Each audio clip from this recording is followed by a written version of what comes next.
Hi dears, Class 4 English Unit 2 Voices in Unison Activities page number 48 വരെ കഴിഞ്ഞ വീഡിയോയിൽ upload ചെയ്തിട്ടുണ്ട്. ലിങ്ക് ഡിസ്ക്രിപ്ഷൻ ബോക്സിൽ കൊടുക്കാം. കൂടാതെ ക്ലാസ് 4 ഇംഗ്ലീഷ് എന്ന പ്ലേലിസ്റ്റിൽ പോയി കാണാവുന്നതുമാണ്. ഈ വീഡിയോയിൽ പേജ് നമ്പർ 49 മുതലുള്ള ആക്ടിവിറ്റീസ് ആണ് ഇൻക്ലൂഡ് ചെയ്തിരിക്കുന്നത്. നോക്കാം. Here is a poem about ants. Read and enjoy. ഇവിടെ ആൻസിനെ കുറിച്ചുള്ള ഒരു പോയം കൊടുത്തിരിക്കുന്നു. വായിച്ച് രസിക്കാം. ആൻസ്, ഉറുമ്പുകൾ. Such a little thing we call the ants. ആ ചെറിയ ജീവികളെ, ആ ചെറിയ സാധനങ്ങളെ നമ്മൾ ആൻസ് എന്ന് വിളിക്കുന്നു. It seems he has no word for can't. അതിനെ അറിയില്ല. കോൺ എന്നുള്ള വാക്ക്, കഴിയില്ല എന്നുള്ള വാക്ക് അതിനറിയില്ല. They will climb up, over, around and through. അത് മുകളിൽ കയറുന്നു, എറൗണ്ട് ചുറ്റും, ത്രൂ എല്ലായിടത്തും അത് ക്ലൈംബ് ചെയ്യുന്നു. It seems there is nothing ants can do. ആൻസിന് കഴിയാത്തതായിട്ട് ഒന്നുമില്ല. They never quit, they never stay. അത് ക്വിറ്റ് ചെയ്യുന്നില്ല, സ്റ്റേ ചെയ്യുകയും ചെയ്യുന്നില്ല, താമസിക്കുകയും ചെയ്യുന്നില്ല, ഒഴിവായി പോകുന്നുമില്ല. They always find another way. അതെപ്പോഴും മറ്റൊരു വഴി കണ്ടെത്തിക്കൊണ്ടിരിക്കുന്നു. To get to where they need to go. I wonder how they seem to know. എനിക്ക് അതിശയമാകുന്നു ഉറുമ്പുകളെ കുറിച്ച് ചിന്തിക്കുമ്പോഴല്ലേ. This bug so small. ഈ ബഗ്, ഈ ജീവി ചെറുതാണ്. ദിസ് ടൈനി സ്പെക്ക്, ഈ ചെറിയ പ്രാണി, can teaches all how to earn respect. നമ്മളെ പഠിപ്പിക്കുന്നു, എങ്ങനെ ബഹുമാനിക്കണമെന്ന് നമ്മളെ പഠിപ്പിച്ചു തരുന്നു അല്ലേ. ഗാരി ബ്രൈസൺ എഴുതിയ പോയമാണിത്. നെക്സ്റ്റ് നോക്കാം. Activity 1. In the poem ants. Ants എന്നുള്ള ഈ പോയത്തിൽ the words ants and can't. Ants എന്നുള്ള വാക്കും കോണ്ട് എന്നുള്ള വാക്കും are rhyming words. Rhyming words ആണ്. Find out other rhyming words from the poem. പോയത്തിൽ നിന്ന് കൂടുതൽ റൈമിംഗ് വേർഡ്സ് കണ്ടെത്തുക. നോക്കാമല്ലേ. പോയം വായിക്കുക. അപ്പോൾ അതിൽ റൈമിംഗ് വേർഡ്സ് ഏതൊക്കെയാണ് വരുന്നത്? ഫസ്റ്റിൽ ഇവിടെ പറഞ്ഞത് ants can't. Next through, do. Next stay, way. Next go, know. Next speck, respect. Okay. Activity 2. Read the riddle given below. താഴെ കൊടുത്തിരിക്കുന്ന റെഡിൽ വായിക്കൂ. I twinkle in the night sky. ഞാൻ രാത്രിയിൽ മിന്നിത്തിളങ്ങുന്നു. ബ്രൈറ്റ് ആൻഡ് ഫാർ, പ്രകാശിക്കുന്നു, ദൂരെയാണ്. High in the sky, അങ്ങ് ആകാശത്തിൽ, അകലെയാണ്, മുകളിലാണ്. And make patterns at night, രാത്രിയിൽ പാറ്റേൺസ് ഉണ്ടാക്കുന്നു. ഹു ആം ഐ, ഞാൻ ആരാണ്? സ്റ്റാർസ് അല്ലേ. ഇനി now make riddles about and butterfly and honey bee. ഇനി നിങ്ങൾ ആൻസിനെ കുറിച്ച്, ബട്ടർഫ്ലൈയെ കുറിച്ച്, ഹണി ബിയെ കുറിച്ച് റിഡിൽസ് തയ്യാറാക്കുക. നോക്കാം. ഫസ്റ്റ് ആൻസിനെ കുറിച്ചുള്ള റിഡിൽ തയ്യാറാക്കാം. I am a bug. ഞാനൊരു ബഗ്ഗാണ്. We build homes underground. നമ്മൾ ഭൂമിയുടെ അടിയിൽ വീട് നിർമ്മിക്കുന്നു. ഐ മാർച്ച് ഇൻ റോ, വരി വരിയായി മാർച്ച് ചെയ്യുന്നു. Work all day long with 6 little legs. 6 ചെറിയ കാലുകൾ കൊണ്ട് എല്ലാ സമയത്തും പണിയെടുക്കുന്നു. I carry food to my colony with no beaks. എനിക്ക് കുക്കില്ലെങ്കിലും ഞാൻ കോളനിയിലേക്ക് ഫുഡ് ക്യാരി ചെയ്യുന്നു. ഹു ആം ഐ, ഞാൻ ആരാണ്? ആൻഡ് എന്ന ആൻസർ ഇവിടെ കൊടുത്തിട്ടുണ്ട് അല്ലേ. I am not a bird. ഞാനൊരു പക്ഷിയല്ല. But I flutter in the sky with my colourful wings. പക്ഷേ ഞാൻ ആകാശത്ത് ചിറകടിക്കുന്നു എൻ്റെ കളർഫുള്ളായിട്ടുള്ള ചിറകൾ കൊണ്ട്. From flower to flower I roam. പൂക്കളിൽ നിന്ന് പൂക്കളിലേക്ക് ഞാൻ സഞ്ചരിക്കുന്നു. In garden I find my home. പൂന്തോട്ടത്തിൽ ഞാൻ എൻ്റെ വീട് കണ്ടെത്തുന്നു. ഹു ആം ഐ, ഞാൻ ആരാണ്? ബട്ടർഫ്ലൈ അല്ലേ. Next honey bee. I live in A hive. ഞാനൊരു കൂടിൽ താമസിക്കുന്നു. Known for my bus. ഞാൻ അറിയപ്പെടുന്നത് ബസ് എന്നുള്ള ശബ്ദത്തിലാണ്. അതായത് ഞാൻ ബസ് എന്നുള്ള ശബ്ദമുണ്ടാക്കുന്നു അല്ലേ. ഡൈവ് ത്രൂ ഫ്ലവേഴ്സ്, ഫ്ലവേഴ്സിലൂടെ സഞ്ചരിക്കുന്നു. കളക്ട് സംതിങ് സ്വീറ്റ്, എന്തോ മധുരമുള്ളത് സംഭരിക്കുന്നു. ഹു ആം ഐ, ഞാൻ ആരാണ്? തേനീച്ച അല്ലേ, honey bee. Next activity 3. Look around your house and find where ants live. Observe them. നിങ്ങളുടെ വീടും ചുറ്റുപാടും നിങ്ങളൊന്ന് നിരീക്ഷിക്കുക. എന്നിട്ട് ആൻസ് എവിടെയാണ് താമസിക്കുന്നതെന്ന് ഒന്ന് നിരീക്ഷിച്ച് കണ്ടെത്തുക. Draw a picture of ants working together. Ants, ഉറുമ്പുകൾ ഇങ്ങനെ ഒരുമിച്ച് ജോലി ചെയ്യുന്ന അതിൻ്റെ ഒരു പിക്ചർ നിങ്ങൾ വരയ്ക്കുക. Write a few sentences about what they are doing and how they help each other. എന്നിട്ട് അതിനെക്കുറിച്ച് കുറച്ച് സെൻറ്റൻസ്, അവരെങ്ങനെയാണ് ജോലി ചെയ്യുന്നത്, അവരെങ്ങനെ പരസ്പരം സഹായിക്കുന്നു എന്നതിനെക്കുറിച്ച് താഴെ നിങ്ങൾ ആ പിക്ചറിൻ്റെ താഴെ കുറച്ച് സെൻറ്റൻസും എഴുതി ചേർക്കുക. ഞാനിവിടെ 3 പിക്ചേഴ്സ് കാണിച്ചിരിക്കുന്നു. ഒന്നാമത്തെ പിക്ചറിൽ ഒരു പഴത്തിൻ്റെ കഷ്ണം കുറേ ഉറുമ്പുകൾ കൂടി കൊണ്ടുപോകാൻ ശ്രമിക്കുകയാണ് അല്ലേ. രണ്ടാമത്തെ പിക്ചർ ഒരു ബ്രിഡ്ജ്, ഒരു പാലം നിർമ്മിച്ചിരിക്കുകയാണ്. അതായത് അപ്പുറത്തുള്ള ഉറുമ്പിനെ ഇപ്പുറത്തേക്ക് കടക്കണമെങ്കിൽ സാധിക്കുന്നില്ല. അപ്പോൾ ബാക്കിയുള്ള ഉറുമ്പുകൾ ചേർന്ന് അതിൻ്റെ ബോഡി കൊണ്ട് തന്നെ പാലം നിർമ്മിച്ചുകൊണ്ട് അതിനെ കടക്കാൻ വേണ്ടി സഹായിക്കുകയാണ്. മൂന്നാമത്തെ പിക്ചർ അതിൻ്റെ നെസ്റ്റ്, കൂട് കുറച്ച് ഉറുമ്പുകൾ കൂടി ക്യാരി ചെയ്ത് കൊണ്ടുപോവുകയാണ് അല്ലേ. നിങ്ങളുടെ വീടിൻ്റെ പരിസരത്ത് ഇതുപോലുള്ള കാഴ്ചകൾ കാണുമായിരിക്കും. നിങ്ങൾ അത് നോക്കിയിട്ടാവണം പിക്ചർ വരയ്ക്കേണ്ടത്. ഞാനിവിടെ ഒരു ബനാന പീസ്, ഒരു പഴത്തിൻ്റെ കഷ്ണം കുറേ ഉറുമ്പുകൾ കൂടി കൊണ്ടുപോകുന്ന അതിൻ്റെ പിക്ചറാണ് ഇവിടെ കാണിച്ചിരിക്കുന്നത്. അപ്പോൾ നമുക്ക് എഴുതാം how they are working and how they help each other. അവരെങ്ങനെ വർക്ക് ചെയ്യുന്നു, എങ്ങനെ പരസ്പരം സഹായിച്ചുകൊണ്ട് ജോലി ചെയ്യുന്നു എന്ന് നമുക്ക് എഴുതാം. ഇപ്പോൾ ഇവിടെ ഒരു ബനാന പീസ് കൊണ്ടുപോവുകയാണല്ലേ. A group of ants work together to carry a big piece of banana to their nest. ഒരു കൂട്ടം ഉറുമ്പുകൾ ചേർന്ന് ഒരു വലിയ കഷ്ണം, പഴത്തിൻ്റെ കഷ്ണം അതിൻ്റെ കൂട്ടിലേക്ക് കൊണ്ടുപോവുകയാണ്. The food piece is too large to move. Food piece വലിയതാണ്. It was impossible to carry alone. അതിന് ഒരു ഉറുമ്പിന് ഒറ്റയ്ക്ക് കൊണ്ടുപോകാൻ സാധിക്കില്ല. Their team work and cooperation make it possible. അതിൻ്റെ ടീം വർക്കും കോഓപ്പറേഷനും അത് സാധിച്ചു. Ants are small. ഉറുമ്പുകൾ ചെറുതാണ്. They work together to find and carry food to their nest. അത് ഒരുമിച്ച് വർക്ക് ചെയ്ത് അതിൻ്റെ ഭക്ഷണം അതിൻ്റെ കൂട്ടിലേക്ക് കൊണ്ടുപോകുന്നു. Ants have unity and cooperation. ഉറുമ്പുകൾക്ക് യൂണിറ്റിയും കോഓപ്പറേഷനും ഉണ്ട്, പരസ്പര സഹായമുണ്ട്. If the food is too large to move, they pull together and carry it to share with the rest of the family. Food വലുതാണെങ്കിൽ അതെന്ത് ചെയ്യും? എല്ലാവരും കൂടി ഒരുമിച്ച് ഷെയർ ചെയ്ത് അതിൻ്റെ പണിയെടുക്കും. എന്നിട്ട് ബാക്കിയുള്ള അതിൻ്റെ റെസ്റ്റ് ഓഫ് ദ ഫാമിലിയിലേക്ക് ഭക്ഷണം കൊണ്ടു കൊടുക്കുകയും ചെയ്യും അല്ലേ. ഇഫ് വൺ ഈസ് ഇഞ്ചേർഡ്, ഒന്നിന് അപകടം പറ്റിക്കഴിഞ്ഞാൽ ദേ ഹെൽപ്പ് ഹിം ഔട്ട്, അതിനെ സഹായിക്കും. If one falls in a pit, ഒന്ന് കുഴിയിൽ വീണ് കഴിഞ്ഞാൽ they all work to rescue him, അതിനെ രക്ഷപ്പെടുത്താൻ ശ്രമിക്കും. നെക്സ്റ്റ് ഒരു സ്റ്റോറിയാണ്. Have you ever try to fly a kite? നിങ്ങൾ എപ്പോഴെങ്കിലും പട്ടം പറത്താൻ ശ്രമിച്ചിട്ടുണ്ടോ? What really makes a kite fly?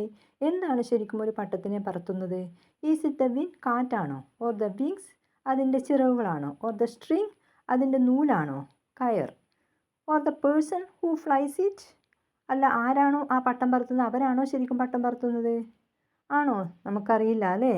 കാറ്റ് മാത്രമുണ്ടെങ്കിൽ പട്ടത്തിന് പറക്കാൻ സാധിക്കുമോ? ഇല്ല. അതിൻ്റെ ചിറകുകൾ മാത്രം കൊണ്ട് അതുണ്ടായാൽ മാത്രം പട്ടത്തിന് പറക്കാൻ സാധിക്കുമോ? ഇല്ല.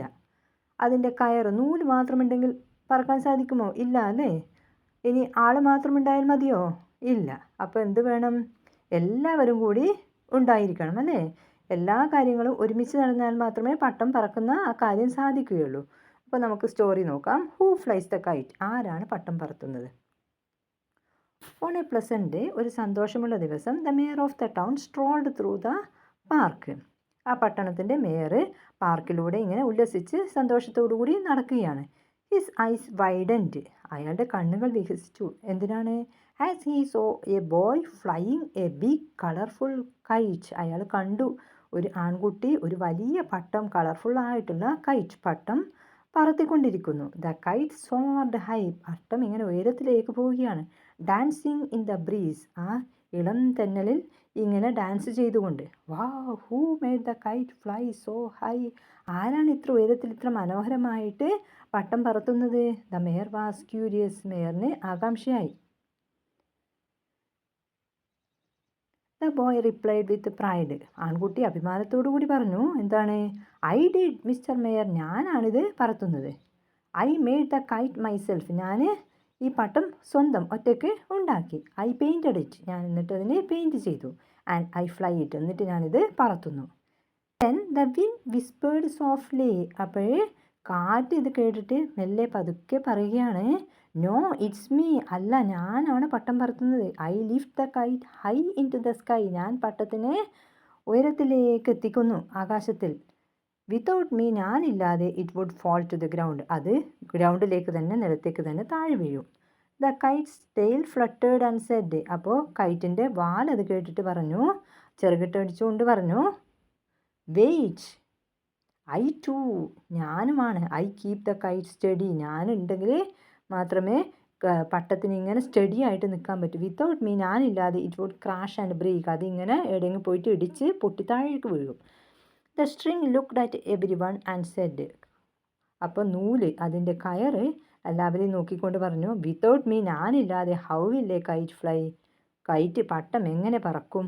I make it soar high. ഞാനാണ് അതിനെ ഉയരത്തിലേക്ക് കൊണ്ടുപോകുന്നത്. I guide it as it moves through the sky. ഞാനാണ് അതിനെ ഗൈഡ് ചെയ്യുന്നത്, നിയന്ത്രിക്കുന്നത്. എത്ര ഉയരത്തിലേക്ക് പറക്കണമെന്ന് നിയന്ത്രിക്കുന്നത് ഞാനാണ്. അപ്പോൾ ഞാനില്ലാതെ എങ്ങനെ പട്ടത്തിന് പറക്കാൻ സാധിക്കും? The mayor listen carefully to every one. എല്ലാവരും പറയുന്നത് മേയർ കേട്ടു.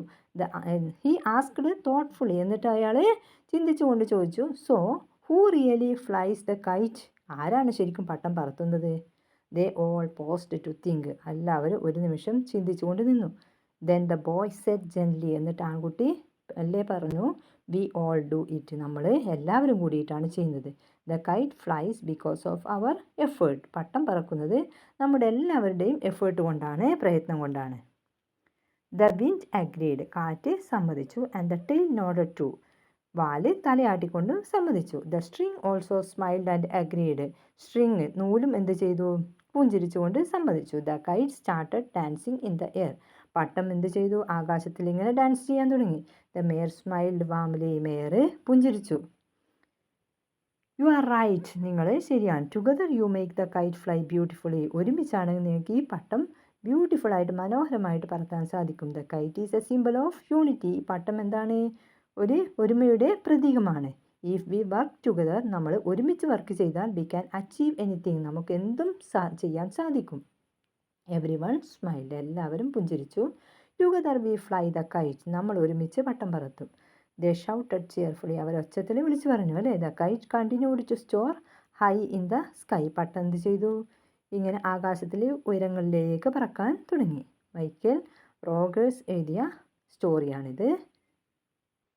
നെക്സ്റ്റ് ആക്ടിവിറ്റി നോക്കാം. Here are the events of the story who flies the kite. Who flies the kite എന്നുള്ള സ്റ്റോറിയിലെ ഇവൻറ്റ്സ്, സന്ദർഭങ്ങളാണ് താഴെ കൊടുത്തിരിക്കുന്നത്. They are in a jumbled manner. അത് ജംബിൾഡ് മാനറിലാണ്, ഓർഡറിലല്ല ഉള്ളത്. Arrange them in the correct order. അതിനെ നിങ്ങൾ കറക്റ്റായിട്ടുള്ള ഓർഡറിൽ എടുത്തെഴുതുക. ഫസ്റ്റ് സെൻറ്റൻസ് നോക്കാം. The boy said I made this kite and I fly it. കുട്ടി പറഞ്ഞു അല്ലേ, ഞാനാണ് ഈ കൈറ്റ് ഉണ്ടാക്കിയത്, ഞാനാണ് പറത്തിയതും.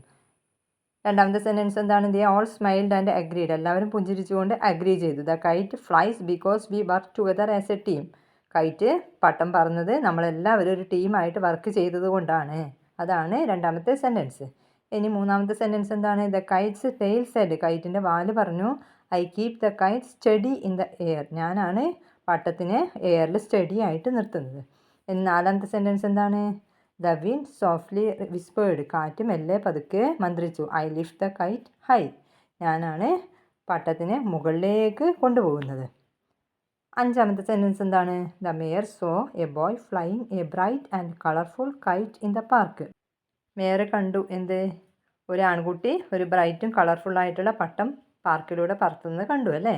അപ്പോൾ ഇതിൽ ഈ കൊടുത്തതിൽ ഫസ്റ്റ് ഇവൻറ്റ്, ഫസ്റ്റ് സന്ദർഭം ഏതായിരിക്കും? ഫസ്റ്റ് സെൻറ്റൻസ് ഏതാ വേണ്ടത്? ഈ അല്ലേ. The mayor saw a boy flying a bright and colourful kite in the park. അപ്പോൾ ഒന്നാമതായിട്ട് അത് എഴുതാം. നെക്സ്റ്റ് സെൻറ്റൻസ് ഏതായിരിക്കും വേണ്ടത്? The boy said I made this kite and I fly it. ആൺകുട്ടി പറഞ്ഞു, ഞാനാണ് ഈ പട്ടം ഉണ്ടാക്കിയതും പറത്തിയതും ഞാനാണ്. അപ്പോൾ സെക്കൻഡായിട്ട് വേണ്ടത് എ ആണ് കേട്ടോ. നെക്സ്റ്റ് തേർഡ് ഏതായിരിക്കും? കാറ്റ് പറഞ്ഞതല്ലേ. The wind softly whispered I lift the kite high. ഞാനാണ് ഉയരത്തിലേക്ക് പറത്തുന്നത് കാറ്റ് പറഞ്ഞതാണ് മൂന്നാമതായിട്ട് വേണ്ടത്. ഡി ആണ് മൂന്നാമതായിട്ട് വേണ്ടത്. അപ്പം 3. നെക്സ്റ്റ് ഏതായിരിക്കും? വാല് പറഞ്ഞു അല്ലേ. The kite's tail said I keep the kite steady in the air. C ആണ് നാലാമതായിട്ട് വേണ്ടത്. ഇനി ലാസ്റ്റ് ആൻഡ് ഫിഫ്ത്ത് ഏതാണ്? They all smiled and agreed. എല്ലാവരും പുഞ്ചിരിച്ചുകൊണ്ട് സമ്മതിച്ചു അല്ലേ. The kite flies because we work together as a team. പട്ടം പറന്നത് നമ്മളെല്ലാവരും ഒരു ടീമായിട്ട് വർക്ക് ചെയ്തത് കൊണ്ടാണ്. അതാണ് ഫിഫ്ത്ത് സെൻറ്റൻസ്.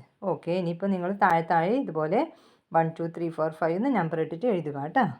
ഓക്കെ, ഇനി പുതിയ ക്ലാസ്സുമായി നെക്സ്റ്റ് വീഡിയോയിൽ കാണാം. എല്ലാവരും മറക്കാതെ ചാനൽ സബ്സ്ക്രൈബ് ചെയ്യണേ. Thank you for watching.